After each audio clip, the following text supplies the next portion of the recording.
పనసకాయ ముక్కలు కొట్టి బందర్ నుంచి మా మరిది పట్టుకొచ్చాడండి. నువ్వు యూట్యూబ్లో చేసుకుంటావు కదా అని పట్టుకొచ్చాడు. ఎంత ఇంట్రెస్టో చూడండి అతనికి. ఆ ముక్కలతోటే ఇప్పుడు బిర్యానీ. హలో ఫ్రెండ్స్, నేను మీ నాగలక్ష్మిని.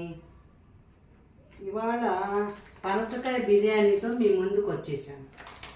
పనసకాయ బిర్యానీకి కావాల్సినవి ఏంటంటే, ఇవి డబల్ బీన్స్ అంటారు. డబల్ బీన్స్ ఇవి అమెజాన్లో దొరికినాయి, అమెజాన్లో తెప్పించాను. ఈ డబల్ బీన్స్ ఏంటి, ఇన్ని తీసుకుని నానబెట్టుకోవాలి. రాత్రే నానబెట్టాలి, పొద్దున 10ంటికి చేసుకుంటాం.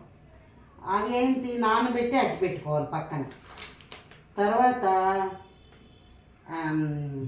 పనసకాయ ముక్కలు ఉడకబెట్టాను. పనసకాయ ముక్కలు మీకు వీడియోలో చూపిస్తాను. పనసకాయ ముక్కలు ఫస్ట్, అదే కదా మెయిన్. పనసకాయ బిర్యానీ కాబట్టి పనసకాయ ముక్కలే. తర్వాత ఉల్లిపాయలు సన్నగా, మరీ సన్నగా అక్కర్లేదు, ఇలా చీలికల్లాగా తరిగి ఒక 4 ఉల్లిపాయలు వేసుకోవాలి. తర్వాత ఇది ధనియా పౌడరు, గరం మసాలా, జీరా పౌడర్, ఈ 3 కావాలి. తర్వాత పచ్చిమిరపకాయలు, జీడిపప్పు, వేరుశనగపప్పులు, ఉప్పు, కారం, తర్వాత కరివేపాకు, ఇది పెరుగు. ఇప్పుడు ఏం చేయాలంటే, ఈ మసాలాలన్నీ ఒక గిన్నెలో వేసేసి, పెరుగు కలిపేసి, ఉప్పు కలిపి, కారం కలిపి పెట్టేయాలి. 1 గంట సేపు పెట్టాలి. అట్లా ఈలోపు మనకి పనసకాయ ముక్కలు ఉడుకుతాయి కదా, ఆ పనసకాయ ముక్కలు కూడా అందులో వేసేసి 1 గంట సేపు ఉంచాలి. ఉంచిన తర్వాత ఇవి నానబెట్టాం కదా, నానబెట్టినవి గింజలు, తర్వాత ఉల్లిపాయ ముక్కలు. ఉల్లిపాయలు లావుగానే తరగాలి, కానీ చీలికల్లాగా తరగాలి. ఉల్లిపాయ ముక్కలు, పచ్చిమిరపకాయ ముక్కలు అన్నీ వేసేసి, కొద్దిగా కరివేపాకు, కొంచెం కరివేపాకు వేసేసి వేయించాలి. అవేంటంటే ఉప్పు జల్లేస్తే, కొంచెం ఉప్పు జల్లేస్తే మెత్తబడిపోతాయి, గింజలు కూడా మెత్తబడిపోతాయి. దాన్ని పక్కన పెట్టండి. తర్వాత ఈ పనసకాయ బిర్యానీకి ఈ ఒక ఇన్ని ముక్కలు ఉన్నాయి, దానికి 1.5 బియ్యం పట్టినాయి. బాసుమతి రైసు 1.5 బియ్యానికి ఈ మసాలాలన్నీ సరిపోతాయి. 1.5 బియ్యం కడిగి 1 గంట ముందు నానబెట్టుకోవాలి. ఆ నానబెట్టిన కుక్కర్లోనే ఇవన్నీ వేసేయాలి. కలిపి పెట్టుకున్నాం కదా, పనసకాయ ముక్కలు, మసాలా అన్నీ రెడీ పెట్టుకున్నాము, అది దాంట్లో వేసేయాలి. వేసేసి ఈ ఉల్లిపాయ ముక్కలు అన్నీ కూడా దాంట్లో వేసేయాలి. అంతే, వేసేస్తే బిర్యానీ రెడీ అయిపోతుంది.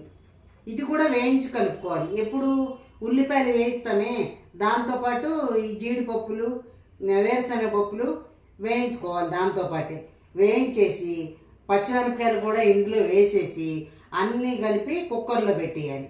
ఆ కుక్కర్లో బియ్యం కడిగి పెట్టుకున్నాం కదా, ఆ కుక్కర్లో వేసేసి మూత పెట్టేస్తే, మీకు వీడియోలో చూపించాను అదంతా. మూత పెట్టేస్తే పనసకాయ బిర్యానీ రెడీ అయిపోయింది. అవును, నేను చెప్పడం బాగుందో లేదో ప్రేక్షకులకి నాకు తెలియదు. బెదిరిస్తున్నట్టుగా, గట్టిగా చెబుతున్నానో ఏదో మరి ఒకళ్ళిద్దరు అన్నారు. అంటే నా మాట తీరే అంత బెదిరించినట్టు ఎక్కడుంది?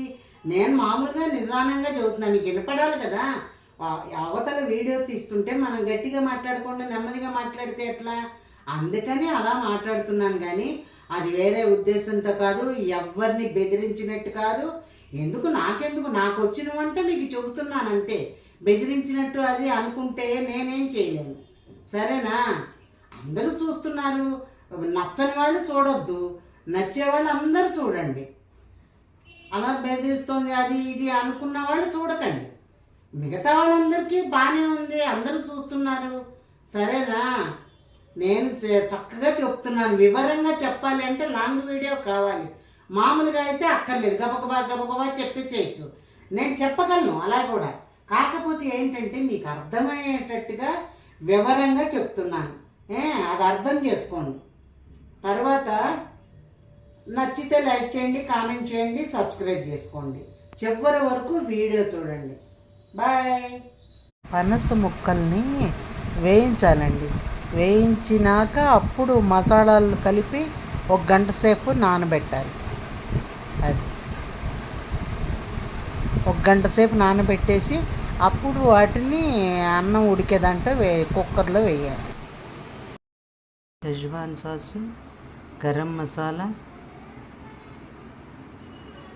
ధనియా పౌడరు, జీరా పౌడరు, అది ఇండియన్ గేటు హైదరాబాదు బిర్యానీ మసాలా.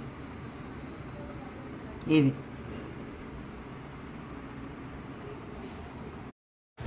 ఆ ముక్కలకి సరిపడా డబ్బన్నర బాసుమతి బియ్యం నానబెట్టాం కదండి. నానబెట్టడం అంటే కుక్కర్లో కడిగి పెట్టేశాను. అది నానుతూ ఉంటుందన్నమాట. ఈలోపు ఈ మసాలాలన్నీ పట్టించి పెట్టాం కదా, అవి తర్వాత ఉల్లిపాయలు, తర్వాత డబుల్ బీన్స్, ఆ 2 కూడా ఉడికి ఉన్నాయి ఆల్రెడీ. అన్నీ కలిపి ఇందులో పోసేసి కాస్త కింద నుంచి పైకి, పైనుంచి కిందకి కలిపేసేయాలి. అంతే. దీంతో రైతా చేశాను. బిర్యానీ రెడీ అయిపోయింది. పనస బిర్యానీ రెడీ. ఎంత బాగుందో చూడండి. చాలా బాగుందండి టేస్ట్ ఆ రోజు.